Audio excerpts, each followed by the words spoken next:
बागेश्वर सरकार के दरबार में आया सरफिरा आशिक। मुस्लिम युवती से करता था प्यार, लव को लेकर बाबा से भिड़ गया। इधर स्टालिन ने किया सनातन का अपमान, तो बाबा बागेश्वर का पारा हो गया हाय। स्टालिन पर बागेश्वर, बाबा ने बोला हमला रावण के खानदान का बताया। जी हाँ, बागेश्वर धाम सरकार को आज कौन नहीं जानता। इनके पर्चे के किस्से भारत ही नहीं बल्कि विदेशों तक फैल चुके हैं। पंडित धीरेन्द्र शास्त्री को चुनौती देने वालों की कमी नहीं है। लोग उन्हें गलत साबित करने में लगे ही रहते हैं। कई बार कोशिश की गई, लेकिन बागेश्वर बाबा ने हर परीक्षा को पास किया।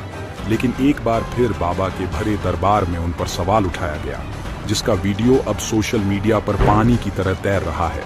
बाबा के दरबार में पहुंचे एक युवक ने बाबा के सामने ही उनके पर्चे को गलत बता दिया, जिसके बाद बाबा से उसकी भरे मंच पर तकरार भी होती है और अंत में युवक माफी भी मांगता है। पूरा मामला क्या है, अगले 2 मिनट में आपको सब बताते हैं। सीकर में बाबा का दरबार सज्जा था। तभी चश्मा पहने एक लड़का बागेश्वर बाबा के पास आता है और कहता है कि मैं एक ब्राह्मण हूँ और पिछले 7 सालों से मुझे एक मुस्लिम लड़की से प्यार है। करीब 5 महीने पहले उस लड़की की शादी भी हो चुकी है, लेकिन मैं अब भी उससे शादी करना चाहता हूँ। इसके लिए मैंने उसका पिता से भी हाल ही में बात भी की है। युवक की बात सुनकर बाबा पहले से बनाया अपना पर्चा निकालते हैं और कहते हैं कि तुम्हारा पर्चा हमने पहले ही बना कर रखा है, जिसमें तुम्हारी बात लिखी है कि तुम लव के बारे में पूछोगे। बाबा की बात सुनकर युवक कहता है कि आपके पर्चे पर लव शब्द तो कहीं लिखा ही नहीं है, जिसके बाद युवक और बाबा ने तकरार हो जाती है। मंच पर धीरेन्द्र शास्त्री के सामने ही बैठकर युवक उनके पर्चे को गलत बताने लगता है। जैसे ही बाबा को लगता है कि उनका पर्चा कसौटी पर आ गया है, तो बाबा दूसरे भक्तों को मंच पर आकर उस पर्चे को पढ़ने के लिए कहते हैं। एक के बाद एक कई लोग आकर उस पर्चे को पढ़ते हैं, तो बाबा की बात को सही बताते हैं। इसके बाद भी वो युवक जब नहीं माना, तो बाबा का पार 7वें आसमान पर पहुंच जाता है और बाबा उसकी पोल खोल देते हैं। उस युवक की मां को मंच पर बुलाया जाता है। इसके बाद बाबा भरे दरबार में युवक की पूरी कुंडली खोल देते हैं। दरअसल वो युवक खुद शादीशुदा था, उसकी एक 6 साल की बच्ची भी है, फिर भी वो एक मुस्लिम शादीशुदा महिला के प्यार में पागल हुआ जा रहा था।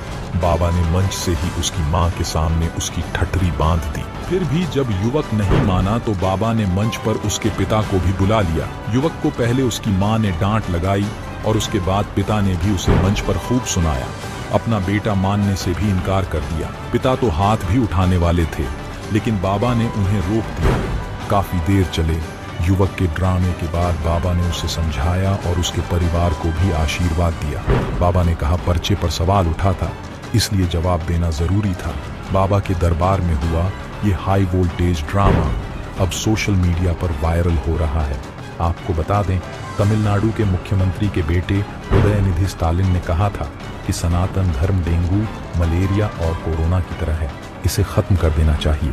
उनके इस बयान के बाद बवाल मचा हुआ है, जिसको लेकर अब बाबा ने जवाब दिया है और स्टालिन को रावण के खानदान का बताया है। धीरेन्द्र शास्त्री ने कहा उनका दिमाग खराब हो गया है और अब उन्हें पागल खाने की जरूरत है। जो लोग सनातन को मिटाने का ख्वाब देख रहे हैं, वह कान खोलकर सुन लें कि सनातन उनकी बकौती नहीं है जो उसे खत्म कर देंगे।